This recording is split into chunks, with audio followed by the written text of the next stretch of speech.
time that you guys saw the house, it was horrible, cosmetic wise, you know. We finally were able to put our touch to it, and it finally feels like it's coming along. It's not completely done, but it's coming along, guys. Okay. A long time ago, My feet are broken. I was helping Daddy paint the walls, and I got paint on my hand. Those stores. Since then, we've painted. We got our. And then I washed my hands. And then we went to the store and buy a couch. Okay, now it's my turn. So since then, we've painted the house, we got our carpets redone, and it feels amazing. We got a couch finally, and we've gotten all our home goods. So, ready or not, here it is. Ready or not? All right, let me show you. Ready or not, here I come, type of thing. Ready or not? All right, so here it is, guys. Let's go check it out. Shoes off. Okay, so after an hour of me explaining to Eve the difference between staining, priming, and painting, we finally decided that what we had to choose and what we were gonna paint Addie's room with.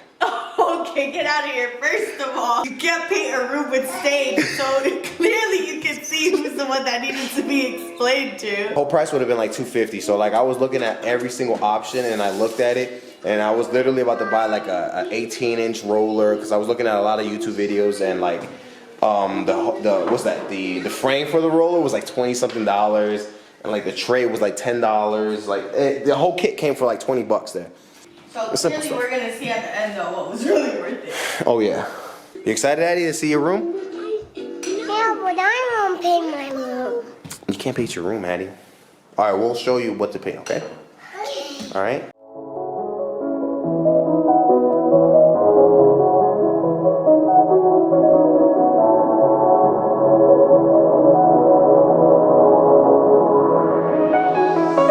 So we did this in the old apartment. Oh yeah. To fill up some holes. The holes that were in back of the fucking TV. It worked wonders. You don't need to use no spack. No expensive spack. Right there, look. Works perfectly fine. Con huevos, man. Con huevos. Yeah, I'm doing it. Oh, you got it.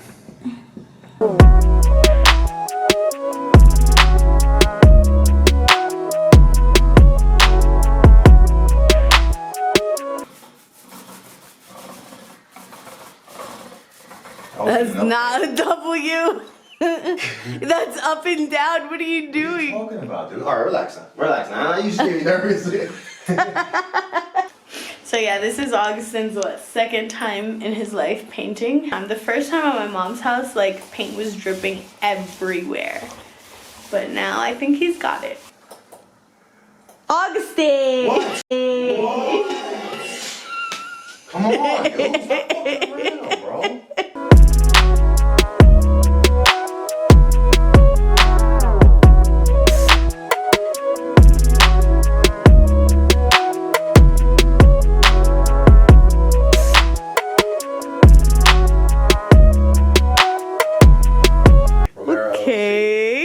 Soon to Colorado Springs, Colorado. What is it again? Romero's LLC. Romero's LLC. Oh, that's Romero a family. Oh, that's an LLC right there.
it's the next day and we are here to talk business with you guys. Mostly Augustin.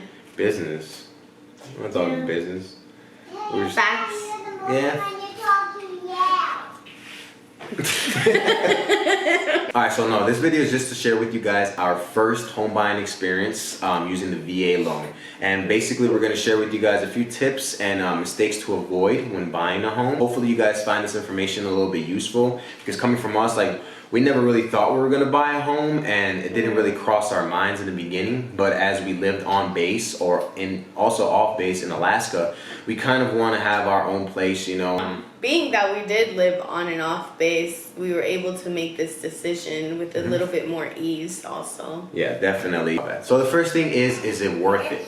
Is it really worth buying a home while on active duty? A lot of people would say no, and then other people would say yes, because some people have investment properties and others, they rent out their homes because that's the home that they're going to come back to. So the biggest thing is, where you're going to PCS or where you're going to buy your home, is that going to be your last destination? Is that going to be somewhere you're going to go back to? And if you're going to enjoy that duty station, and you're going to enjoy the location that you're at. So that's one of the things to kind of look out for when buying a home. So the first step, the biggest step, is always getting started, you know.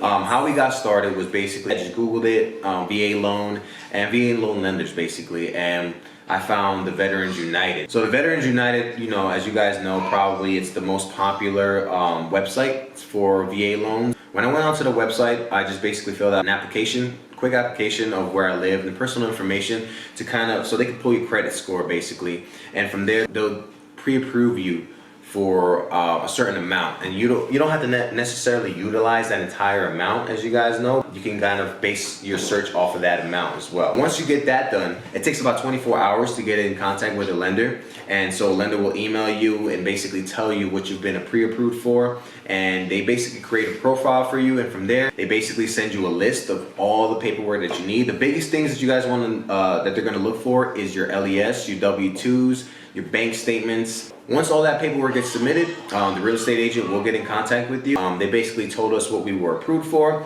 and they asked us our preferences, you know, what was our actual price range, if we wanted to use that exact amount or not. And that's the biggest thing. Colorado is an expensive state, so we didn't find too many homes that were like within our budget and were within what we were looking for. But, you know, fortunately for us, we were able to find one. And the homes that we did see that were within our budget and that were beautiful were old. Yeah, they were pretty old. Old builds, but newly renovated.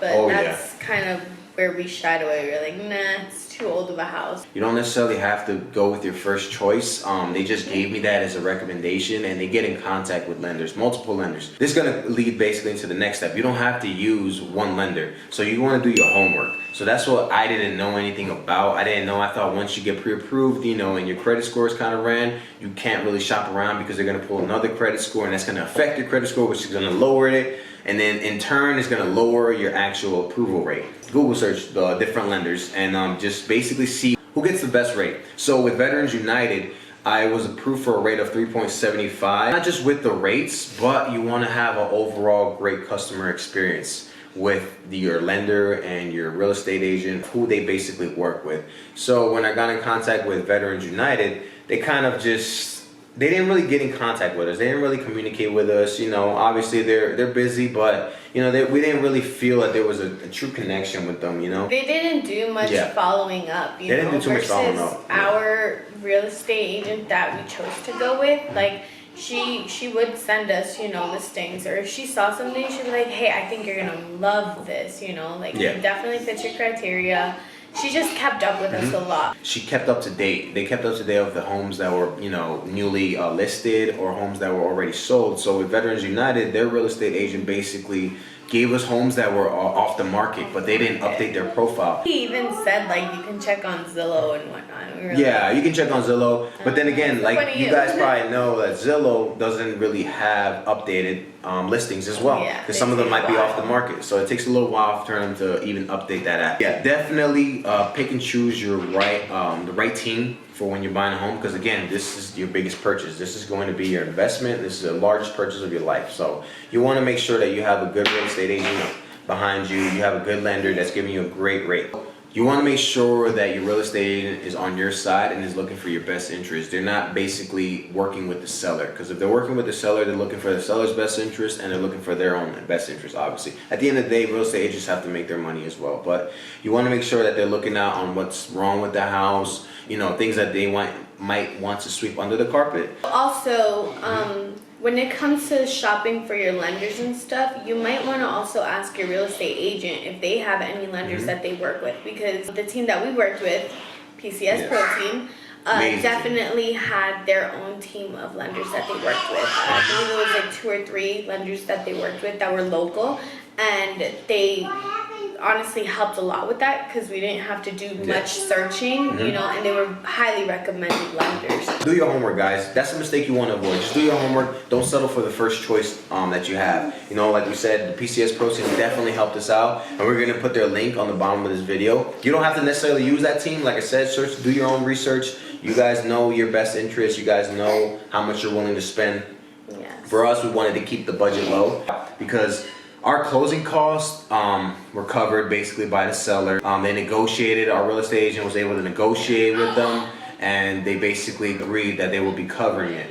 Also, we got our earnest money back, you know, and on top of that, with everything in place, we were actually able to pay off one of Eve's credit cards, which was a good thing. Needed paying off. Oh yeah, the interest rate was like at 30%. Like, it was able to get paid off, and that's the biggest thing, you guys. So if you do your homework right and you choose the right team and you have somebody within your best interest, it's always going to be like a reward. It's always going to be some benefits to that. With the closing cost, the next step to that is budgeting. Budgeting is everything. As you guys know, there's going to be costs like renovating. There's going to be things that are going to come up, you know, especially PCSing, you know, your household goods are not going to come in for a while. So you want to make sure that you're budgeting right. Because we had friends that pay like around like $6,000 to $8,000, in closing, $8,000. So you guys want to make sure you're budgeting properly before you PCS. Quick tip, when you're PCSing, you are allowed a certain amount of luggage. I believe it's like 5 per person, which is more than enough. At least for us, it was more than enough.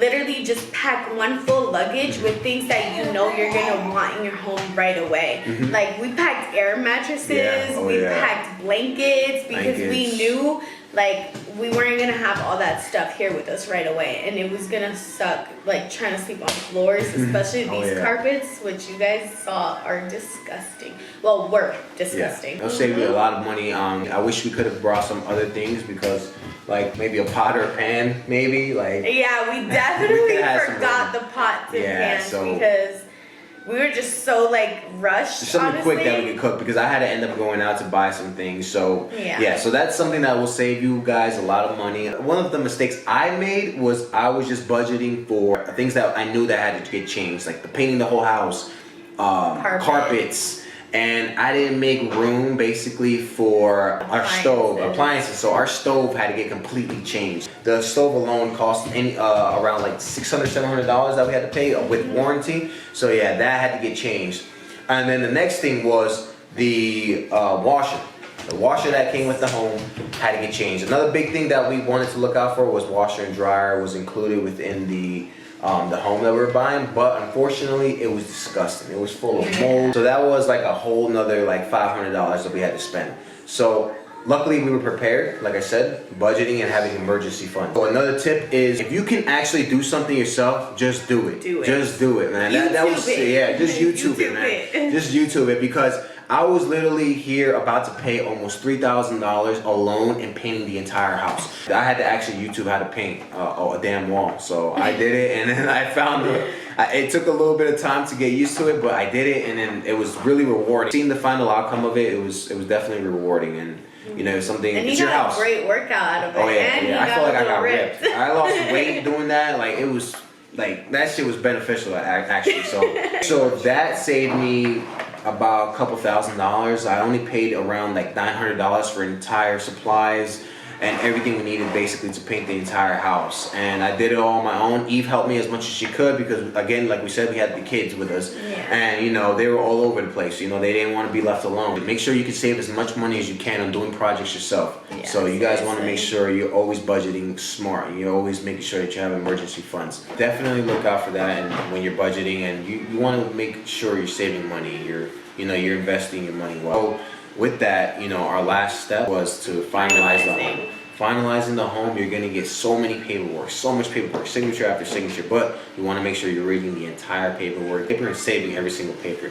If you don't understand something, definitely ask your realtor. Or if something's not clear, also you always wanna clarify every agreement that's on there. And you're gonna read on how much your mortgage payment is gonna be. You're gonna read of what the loan amount you're getting. So yeah, those are the biggest things that you guys wanna look out for when finalizing on the home. So with that being said, that was our first time home buying experience through VA loan, and we're living it. And I mean, it was a great experience. You know, it was definitely like a little roller coaster, a lot of emotions, especially because it's your first home. It's stressful. So we hope you guys found this information useful, and just based off our entire experience on what we went through. If it's something that we didn't cover, or if it's something that you guys needed more clarification, you can definitely ask us. We'll answer those questions for you guys. You can comment down below, and we'll answer your questions. Okay, so until next time, guys.